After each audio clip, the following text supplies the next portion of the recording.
Buongiorno a tutti, Barrel on the Beach, edizione 2018. La sorpresa di quest'anno è l'internazionalità. Abbiamo avuto davvero cavalieri provenienti da tutta Europa, ma questa volta anche dall'America.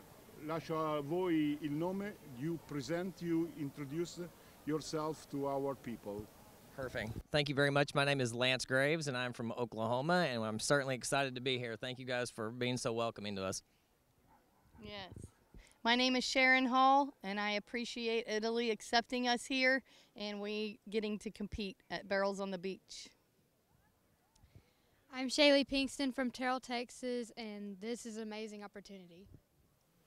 Okay, we are here to, I want to know, my first question is, what do you think about Barrel on the Beach? Competition in the beach, near the sea, I think is a new things I never see in USA. So I want to feel your surprise, what do you think about? The views are great here, and the ground is amazing too. That's major. Yeah. I think it's a unique idea, and I would love to see it maybe go to the U.S. And I think that was very well run. The prizes are amazing. To run for a car is pretty cool. And I think that the arena and the setup was amazing to be on the beach like this. And I'm very thankful that the Lord stopped the rain and we were able to compete today. I think the venue is pretty exciting. It's unique, obviously, but I think more than that is I've tried to do a lot of Facebook Live, so the American people can see the quality horsemanship of the Italian cowboy. You know, we don't get to see a lot over there. Matteo Bergamini's come over a little bit, and Jerry Ligori's come over, but as a whole, we as Americans don't get to see international cowboys and barrel racers compete. So I think that's for us and American people who don't get to travel much. You know, you don't get outside your box, you don't get to see anything. So I think it's been really good for the whole world to see the quality of competition. Yeah, I want to know the question. The next question is, what do you think about horses, in Italy, and riders in Italy? Because you find there is 100, something like 100 riders, so that you check and you see all the quality. Right. I want to know, you are one of the top riders in USA, so I want to know what do you think about, but be honest, please. You know, that's probably the most asked question that I ever get when traveling across the world is, you know, how do you compare our riders to the U.S. riders? And the truth is you know, with every geographical location, depending on the history of the country and your introduction into barrel racing, everybody has a little different background. You know, I find when I come to Italy, the Italian riders have a strong horsemanship because they have a background in reining and to really get their horses broken, they really ride well. So it makes for a more controlled, more attractive barrel race to watch because the horses are broke to ride, and the cowboys and the cowgirls, they have a lot of control. So for me to watch that, I think watching the barrel race here is probably as consistent and exciting as anywhere because everybody's horse rides pretty well. There's nothing that's wild and crazy. You have nothing that's trying to run off or do anything wild. But the Italian horsemen overall are fantastic, I think. I have to agree with Lance. Just staying with the Lantini family, that they have really good bred horses like what we ride. So there's a lot of those over here that they're importing and also breeding. So I'm really impressed with what they are breeding. Like Lance said, that you can definitely see their reining background. So in my opinion, what I saw today during competition is a lot of the Italian riders have really good timing. And they do two-hand a lot. I feel like there's a little more one-handing back home. But they have two hands and their timing is really good and they really focus on positioning their horses. So yes, it was very good race to watch. I find the Italian riders are pretty aggressive, kind of like Brazil. And then very broke as well, like y'all said, yeah, with the reining background for sure. Okay, Lance, in your tour around the world, what is the position of the Italian breeding line and Italian riders? You know, we discussed. Be honest, always. Well, we discussed a little bit. Today was like old home week for me. There were 11 horses in this competition of 100 and however many horses at ran day that we actually exported from my ranch in Oklahoma. You know, with Mateo's help. So, getting to watch those horses that had come from great lines, you know, from great mares before. Getting to watch them here and then watching colts of those colts, and I mean, I don't want to tell my age, but you know, whenever you start seeing the colts and the grand get of whatever, but it's becoming similar. And the truth is, you know, when you really find a horse that's really good at this event, they're good at this event, and that doesn't make any difference if we're on a beach in Italy, or if we're in the middle of the jungle in Brazil, or if we're freezing to death in Montana in the middle of winter. If you have a horse that's really great at this event, they're going to be great at this event.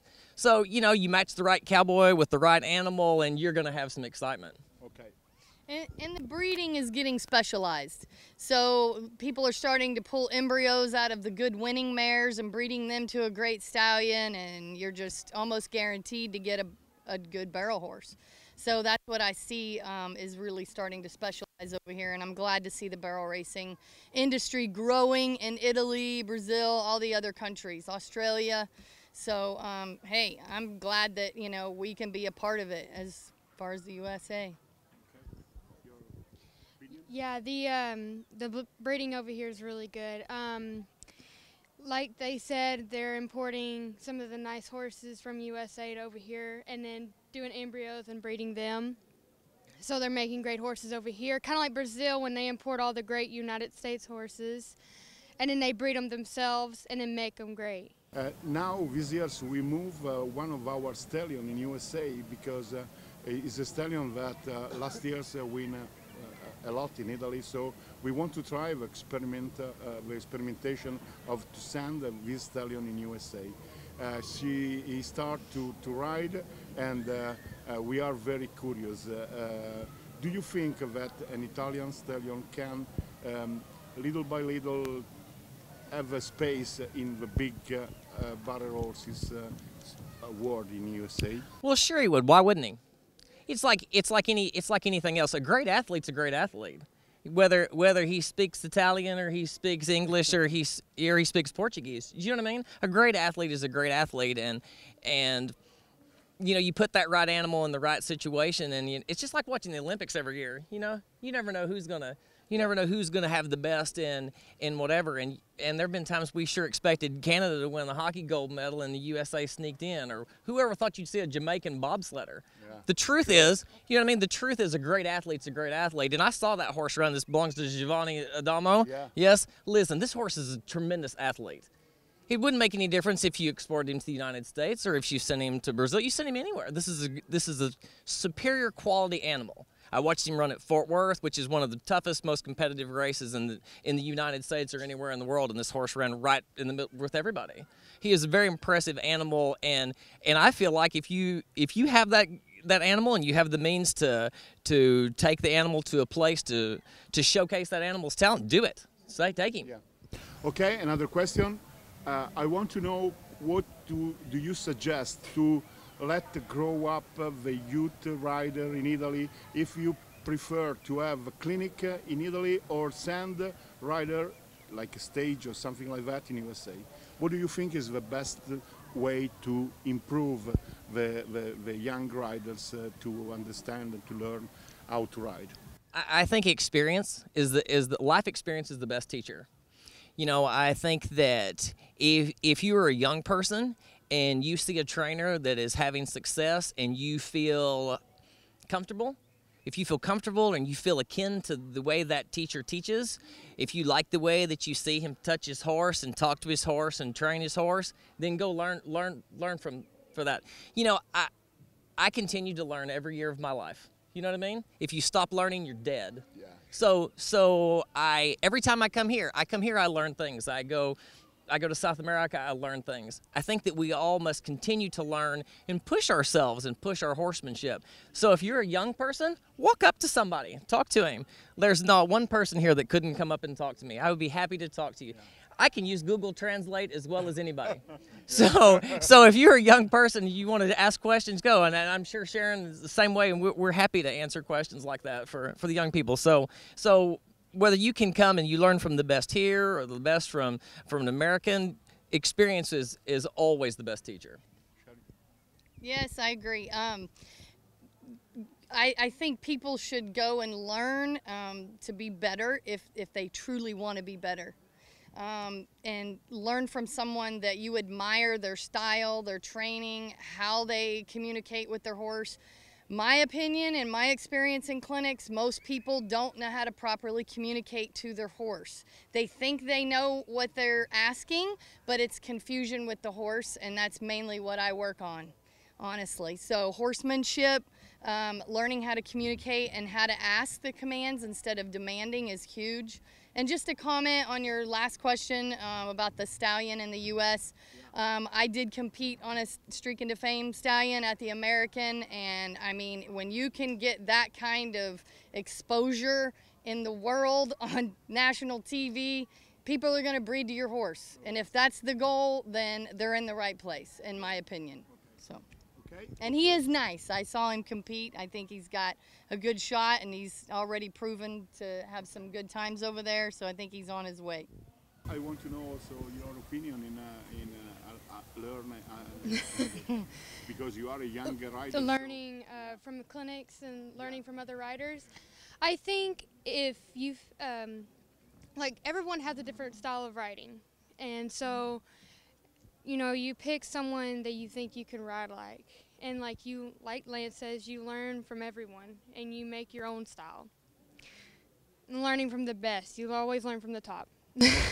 Okay, last question. I want to know, what do you think about Arma di Taggia? Or in Italy, you like the food, you like the situation. Tell me, what do you think about it? On the sea, lots of seafood. And I love to try everything, so I've ate anything from everything, literally everything. And it's really good. And I will say, Italian people eat a lot. Like plate after plate after plate after plate. And I'm just like, I'm going to gain like 50 pounds when I go back home. Okay. Yes. I've been here since Monday, and that's all we've done is eat and sleep and ride. So it's been nice.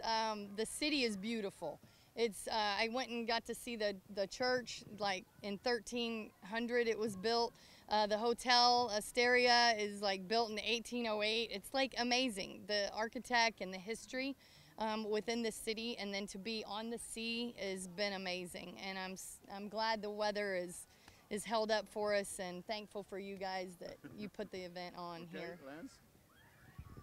I think one thing that's been a little bit interesting about being here is I've been to several different places. Matteo's taken me to several places in Italy. I went to Venice and got to cross the sea, and so I've gotten to see a lot of different terrain, a lot of different territory. They tell me about the flowers here in San Remo and whatever. Yeah. But the most impressive thing, in my opinion, besides the architecture and the paintings and that, is the food. You know, if I were a horse, you would put me on every stomach supplement that there is. I am the worst eater in the world. I don't like to eat food anywhere, ever. And Italy is the one place that no matter where he takes me, the food is always good, especially the sweets. Good job, Italy. Which is your preferred plate? My preferred plate, I can pretty much eat almost any type of pasta, but my favorite is mascarpone. That is the best. I could eat that for my main course. For you, Oh, I've ate the seafood, and it's like the first time I've ever ate octopus, and I loved it. Like, I like it better than lobster. So yeah, it's good. Main plate. I think I like every plate. Okay, thank you very much to be with us. Thank you for having us. It's a very honor for us to have you as a rider, but as a people. Thank you very much. Thank you. Thank you.